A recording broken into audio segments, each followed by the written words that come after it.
Hey, what's up you guys? Hannah here, and I'm back with my first book review, If I Stay by Gayle Foreman.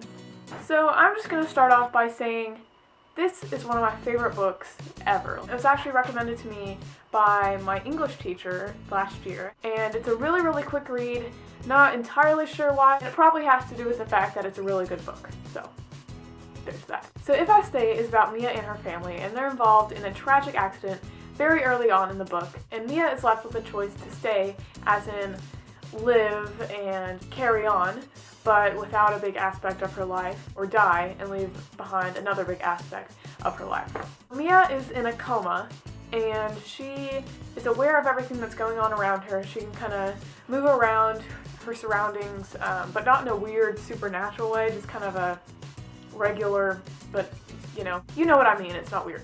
Mia is the antagonist, and I kind of like to think that she's also the protagonist, because she is the one that could possibly make the choice to leave behind her friends, her family. Mia, her character is very kind, quiet, and musically gifted. She plays the cello. She hopes that that career could take off for her, but she also feels very separated from her family, which includes her mom, her dad, and her younger brother, and she also feels separated from her boyfriend because they're all very loud and noisy, and she is more drawn back and introverted. Even though they accept her for who she is and they love her for that, she still feels like she owes it to them to kind of be more like them.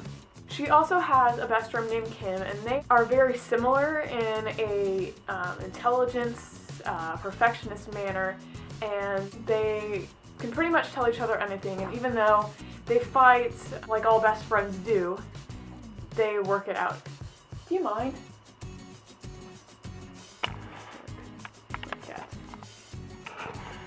So I liked two main things about this book. One is the conflict. Pretty much that's the whole point of this book. Her internal conflict is the biggest part, because she is left with a huge decision, and she kind of has to decide what's more important to her. Like, she's going through the pros and cons of life while she's kind of reminiscing in the good and bad memories. And there's like a war going on inside of Mia. She's trying to decide between two very hard choices, and that's obviously not easy. The second conflict is Mia with the other characters in her memories. Like, she has fights with her boyfriend or her best friend, but they always get through it, and that's kind of part of life. That's how it works. Like, you don't get along with everybody. The third kind of conflict is the character versus character, so the secondary characters. This is more in the present tense. She's not really remembering the character versus character conflict. While Mia is in a coma, the other characters are left in a very awful situation because someone they care about could die. But then if she lives, she probably won't be the same because she's in a coma, and I don't want to give away too much, so I'm just gonna stop myself there. So the second thing I liked about this book was the character development. First thing I want to say about this is Gayle Foreman. You are a god. The character development in this book is so realistic, and it's so inspiring. Mia starts out as this soft-spoken, introverted, someone who lets everybody walk all over her young girl, and grows into this and the phone rings. I'll be back. Whoa.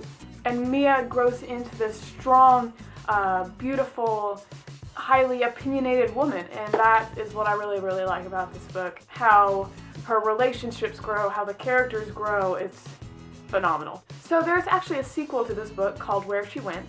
I haven't read it yet, but if you want me to, comment and I will make a book review on that. And also, this book is so good that they're making it into a movie that comes out August 22nd. I'll attach the trailer down below, so go check that out. And also, go check out my first video, which is kind of a welcome to my channel. I'll put the link to that below also. Also, make sure to comment tags, challenges, requests, recommendations down below. And give this video a thumbs up, subscribe, and I will see you all next Friday. Bye!